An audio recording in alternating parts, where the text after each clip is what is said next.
Tapi kalau orang Katolik itu selain percaya Yesus harus ada perbuatan juga. Nah, ini kan menjadi kontradiksi. Mereka bilang seperti itu.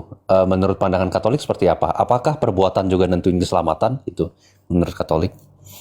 Hmm. Mm-mm. Itu justru pertanyaannya, apakah Yesus pernah mengajarkan tanpa perbuatan? Sederhana aja dulu. Sebenarnya tidak sih. Tidak. Oke. Iya. Baik. Ya, kita harus merujuk kepada ajaran Yesus dong. Matius Mm-mm. 25 itu apakah Yesus bertanya perbuatan atau hanya iman? Ada Teman-teman, perbuatan juga. perbuatan dia mengatakan apa saja yang kau lakukan kepada saudaraku yang paling hina, engkau telah melakukannya untuk aku. Sementara Mm-mm. kepada orang yang tidak melakukannya, apa saja yang tidak kau lakukan kepada saudaraku yang paling hina, kamu tidak melakukannya untuk aku. Mm-mm. Betul, betul.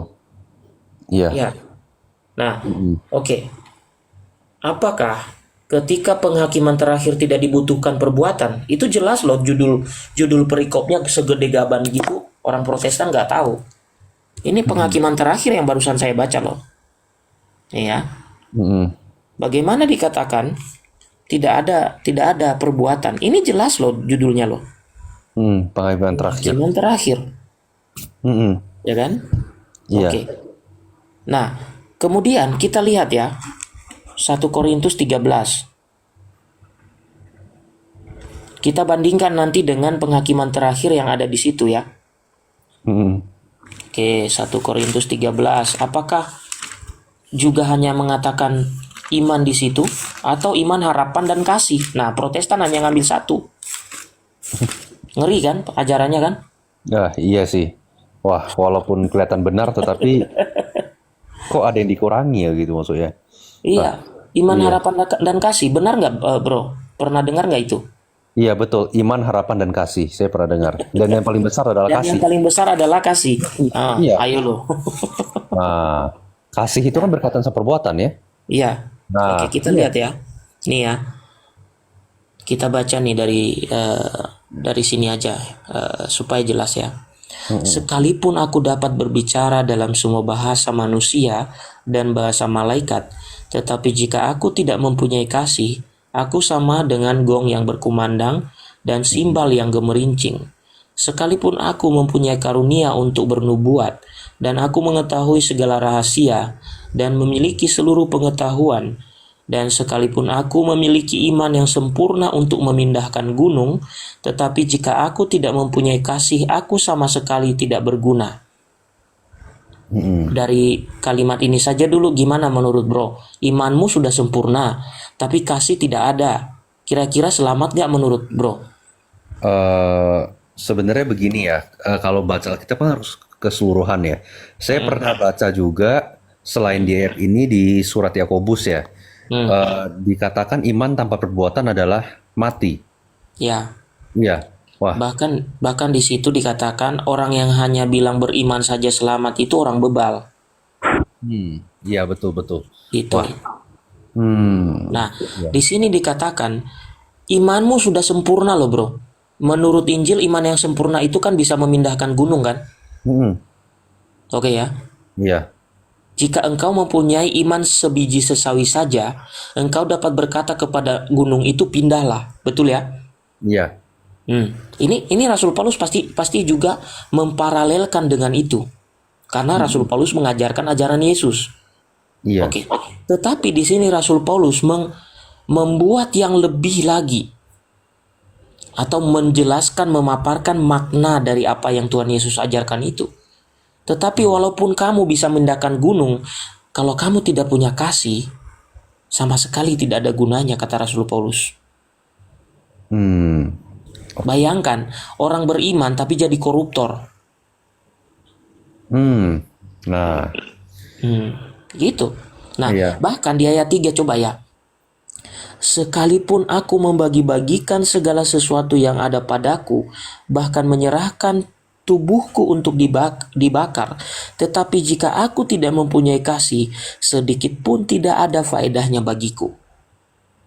Nah, kita lanjut. Ini sering dipakai pada bacaan perkawinan kalau di Katolik ya.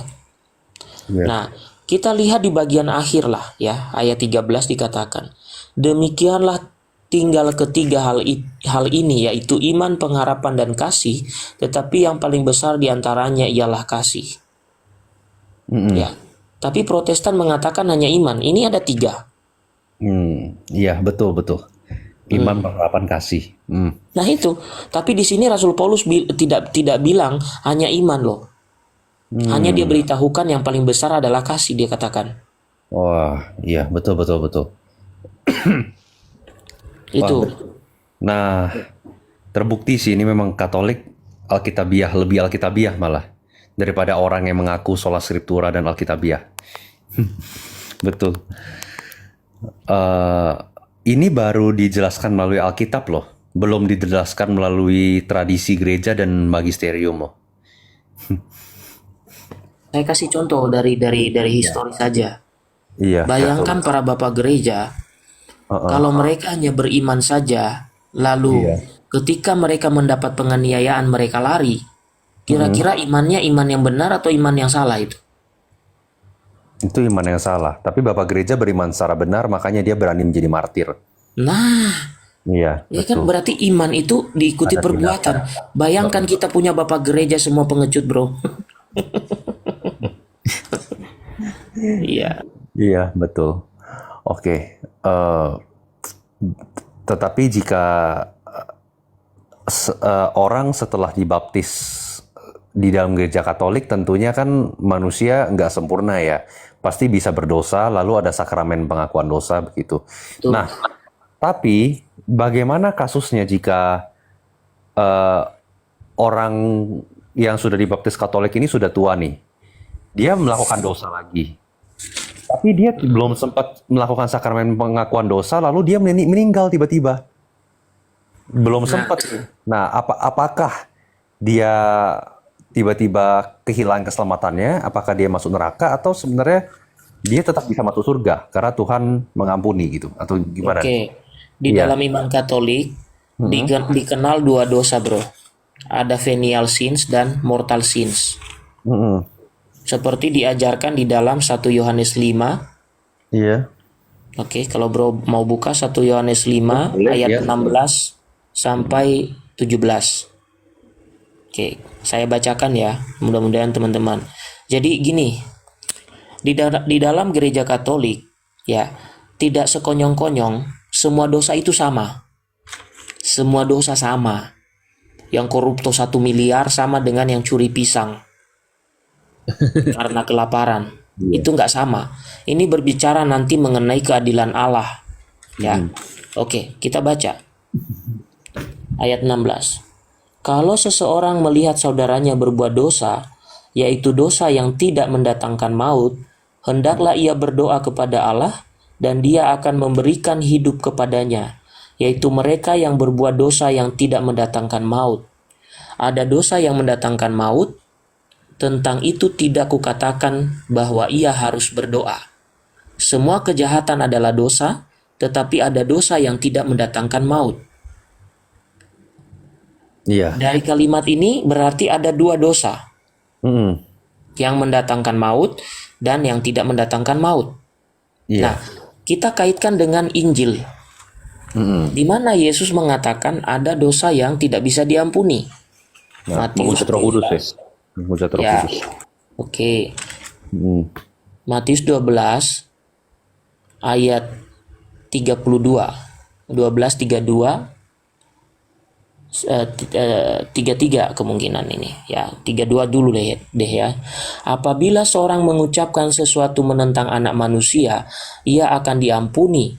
Tetapi jika ia berkata-kata menentang Roh Kudus, ia tidak akan diampuni, baik di masa ini maupun di masa yang akan datang. Saya tanya dulu kepada saudaraku, di masa yang akan datang ada pengampunan itu di mana?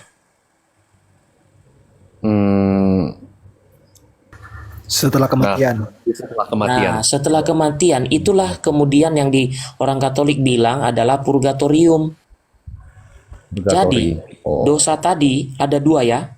Dosa tidak bisa diampuni atau mendatangkan maut. Dosa yang bisa diampuni, tidak mendatangkan maut.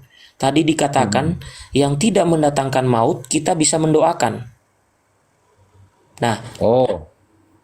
oke? Oke. Ya, Oke. kita bisa mendoakan karena apa? Bisa diampuni. Diampuni di mana? Iman Katolik mengatakan ketika orang yang berbuat dosa yang tidak mendatangkan maut atau yang dapat diampuni, dia akan masuk ke purgatorium Hmm. dan dia akan memperoleh pengampunan melalui doa yang kita panjatkan untuk dia. Oke. Sesuai tadi dengan 1 Yohanes 5 ayat 16. Sampai di situ gimana, Bro? Bagi Protestan semua dosa sama kan? Ada beda-beda sih mereka antar denom. Ada yang mengatakan semua dosa itu sama, tapi ada juga yang mengatakan ada tuh dosa yang lebih tinggi seperti mengucap Roh Kudus, lalu ada dosa yang lebih rendah gitu. Itu tergantung denom apa gitu. Oke. Mereka pun nggak bisa satu pendapat. Kalau Katolik kan satu pendapat, Katolik konsisten. Oke. Iya. Ya. Iya. Jadi ini juga yang menjadi landasan mengenai ajaran purgatorium dalam gereja Katolik. Atau bahasa Inggrisnya purification. Nah, iya. Atau bahasa Bizantinnya theosis. Atau bahasa Iya, Ortodoksnya theosis, betul. toll house. Saya pernah mendengar tuh teosis. Kalau toll house itu tidak mirip dengan purgatorium karena toll house itu masih ada iblis di sana. Tapi di purgatorium itu murni untuk membersihkan orang ini dari dosa yang bisa diampuni tadi. Melalui doa-doa orang beriman, di mana di dalam gereja Katolik selalu dalam setiap misa itu mendoakan orang beriman yang ada di dalam keadaan purgatorium itu supaya mereka kemudian layak masuk surga. Karena tidak ada satu iota pun dosa di surga. Dan pengampunan itu tidak terjadi di surga atau di neraka. Pengampunan yang saya bacakan tadi yang Tuhan Yesus bilang. Iya, Begitu. betul. Oke. Baik, mungkin sementara diskusinya dari saya sampai sini dulu ya Pak. Ya, makasih udah Terima kasih loh, dikasih. kita diskusinya malah menambah pengetahuan. Saya juga semakin terdorong untuk terus belajar. Terima kasih. Ya, saya juga semakin terdorong nih untuk mengetahui pilihan saya yang tepat tuh di gereja benar yang mana gitu. Karena meskipun gereja Kristen Ortodoks dan gereja Katolik itu memiliki suksesi apostolik dan bukti sejarah yang kuat gitu, tetapi beberapa doktrin khususnya tadi ya mengenai purgatori, lalu mengenai filioque itu kan berbeda gitu.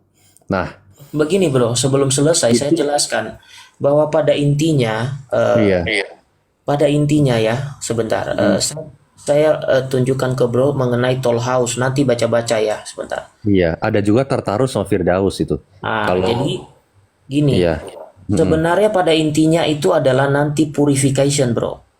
Nah, Iya, coba kita lihat ya, nih di pemaparan yang punya ortodoks terkait yang meyakini soal toll house. Ini ya. iya, Orthodox Road, iya betul. Oke, kita lihat bagian di mana kita menemukan pada intinya mengarah kepada purifikasi. Tapi kalau bedanya di toll house ini masih ada timbangan masalahnya. Ada timbangan-timbangan dan ada iblis yang nempel di timbangan. Ini di bagian penjelasan pertama ini ya. Iya. Ini dia mempengaruhi timbangan supaya orang benar itu menjadi bagian dia. Jadi saya juga merasa lucu nih, kok Tuhan dan iblis itu bersama di tempat yang sama dan dia menempel di timbangan.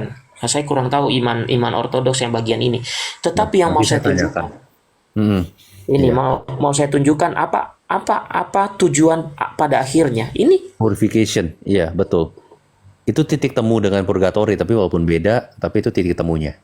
ya, tapi kenapa saya juga tidak meyakini mengenai toll house ini yang saya katakan tadi, bro? Ini Iya. ya. Iblis itu nih ya. Bukan mana tuh? hakim. Iya, demons clinging to the scale. Jadi Allah punya timbangan, lalu iblisnya nempel. Saya kok ya merasa gimana gitu. Sementara purgatorium itu murni untuk membersihkan orang ini dari dosa yang bisa diampuni melalui doa-doa yang diberikan oleh umat beriman. Tidak ada pengaruh iblis lagi di sana. Iya, iya. Begitu. Oke. Nah, Lalu kalau saya boleh tanya ya bro, bro sendiri kan dari Protestan pindah Katolik nih. Mengapa? Oh ya, sebelum ke sana, bro ikutin ritus Barat atau ritus Timur? Katoliknya, Iya, saya ritus Barat. oke. Eh, Kenapa bro lebih memilih untuk menjadi Katolik dibandingkan Ortodoks Timur Saya atau Ortodoks Oriental? Ortodoks Timur itu juga sebenarnya pecah-pecah. Hah? Masa sih pecah-pecah? Lah, itu sesuai patriarknya, coba lihat. Oh, Sesuai dengan patriarknya di tempat tersendiri kan, EP beda, MP beda, ya kan? Apa mereka pernah bersatu? Enggak kan? sesuai patriarknya sih memang. Ya, Walaupun sesuai sucesi patriarknya. Itu apostoliknya kalau sama ya. tingkatan di gereja Katolik ya sesuai keuskupannya. Mm-mm. Nggak pernah bercampur kan peribadatan mereka. Tiba-tiba dari Moskow dia memimpin misa ke ekumenikal patria kan. Iya, iya, betul, betul. Itu pada intinya, mohon maaf ini ya kepada saudaraku Ortodoks. Ortodoks itu ya the first Protestantism Hmm, ya. Itu. oke, oke.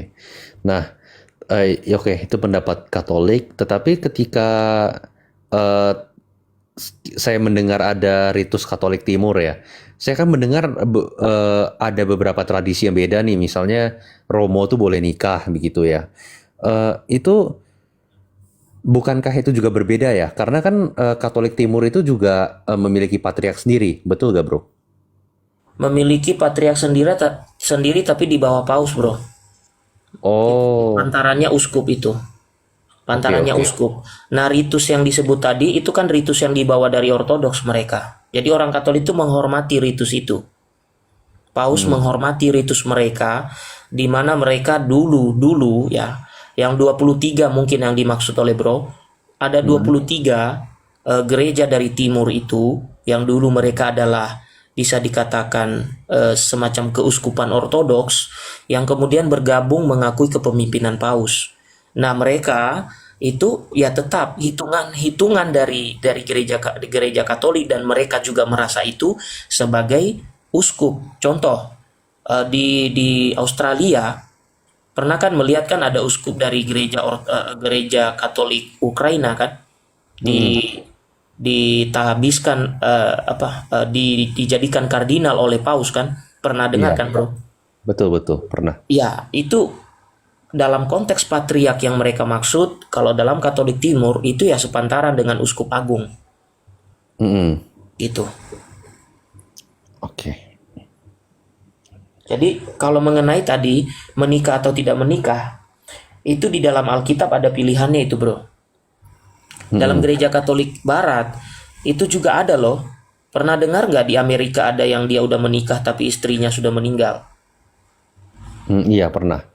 Ya, Bahkan bahkan Paus, dia dan anaknya menjadi pastor malahan. iya, betul. Oke. Jadi terbuka juga. Tapi di Indonesia mungkin yang belum ada. Itu yang saya mau beritahukan. Mm-mm. Nah, uniknya Paus pertama Petrus juga menikah kan? Nah, Ini oh kan. Padahal kenapa? Petrus itu menikahnya setelah ikut Yesus atau sebelum? Sebelum. Sebelum. Ya nggak mungkin dong dia ikut Yesus lalu Yesus perintahkan cerai, kan nggak mungkin. Iya. Hal yang tidak mungkin. Berarti Tidak Paus mau. Mau tidak mau kan kita mendengarkan nanti bagaimana keluh kesah dari mereka. Kami telah meninggalkan segala sesuatu dan mengikuti engkau. Kan ada kalimat itu nanti dari Petrus nanti ngomong ke Yesus. Betul, betul. Artinya apa? Setelah mengikuti Yesus, Petrus ini fokus kepada pewartaan. Meskipun bisa jadi dia membawa keluarganya. Betul, betul. Fokus utamanya mewartakan. Mm-mm. Itu. Oke. Kalau untuk sekarang orang yang sebelumnya menikah dan dia mempunyai kualifikasi menjadi paus, apakah itu mungkin? Paus Katolik itu. Untuk paus, untuk saat ini nggak ada bro. Di timur saja nggak boleh jadi uskup yang menikah kan. Di Katolik Timur atau Ortodoks kan yang jadi uskup selibat bro. Iya, betul. Nah, yang jadi paus kan dari uskup. Wah, Dari janji. uskup lalu menjadi kardinal, baru dipilih menjadi paus. Nah, peraturan di timur, Katolik timur atau ortodoks kan, orang yang tidak selibat itu dibatasi, tidak boleh jadi patriark. Betul betul. Sama di Katolik timur nggak boleh, hanya imam-imam yang tidak menikah yang boleh jadi uskup. Kalau yang menikah ya dia tetap jadi imam. Wah, ini dapat pengetahuan baru nih. Oke. Eh, untuk ini mungkin salah satu pertanyaan terakhir nih ya. Kalau di Indonesia itu kita melihat Katolik ritus Barat ya mayoritas ya bro. Katolik Timur gak ada sama sekali ya di Indonesia. Iya, bukan tidak ada sih, cuman misinya itu tidak berkembang. Di BSD waktu itu sempat ada ketika ada satu romo yang dikatakan sudah pensiun, Katolik Bizantin waktu itu sempat ada. Cuman sampai hari ini kayaknya perpustakaan mereka ada di BSD. Saya tidak tahu persis alamatnya di mana. Tapi romonya sudah meninggal itu. Kenal dengan saya juga, sering diskusi. Dia sudah meninggal karena memang ketika dia ke Indonesia sudah tua. Tapi bisa jadi di masa yang akan datang kalau mereka komunikasi dengan keuskupan kan bisa didatangkan lagi imam-imam dari Katolik Bizantin. Begitu, Bro. Nah, ini pertanyaan terakhir nih benar-benar. Kalau Katolik Timur itu kan banyak yang sebelumnya Ortodoks Timur kembali ke Gereja Katolik ini ya. Bagaimana dengan Gereja Ortodoks Oriental? Apakah ada Gereja Ortodoks Oriental yang kembali ke Katolik? Dan itu disebut Katolik apa? Apakah Katolik Oriental atau Katolik Timur juga gitu? Katolik Koptik, Bro. Oh, disebutnya Katolik Koptik ya? Jadi dari Koptik yang kembali ke mengakui kepemimpinan Paus. Karena begini, Bro, persoalan utama saudara kita Ortodoks adalah persoalan pengakuan terhadap kepemimpinan Paus. Itu sebenarnya yang mengganjal di mereka itu. Iya, Kalau betul, yang lain betul. itu hanya bumbu-bumbu saja itu, ya. Nah, jadi dari salah satu uskup ya Katolik Koptik itu ada yang bergabung kembali, ya mereka dikenal sebagai Katolik Koptik atau Ortodoks Syria misalnya, ya mereka juga Katolik Kaldea akhirnya. Iya. Itu ada. Kalau Katolik Ethiopia ada nggak tuh? Ada. Oh, ada. Oke. Ada, Bro. Jadi ada hampir semua ya. Katolik Rusia juga ada. Gitu.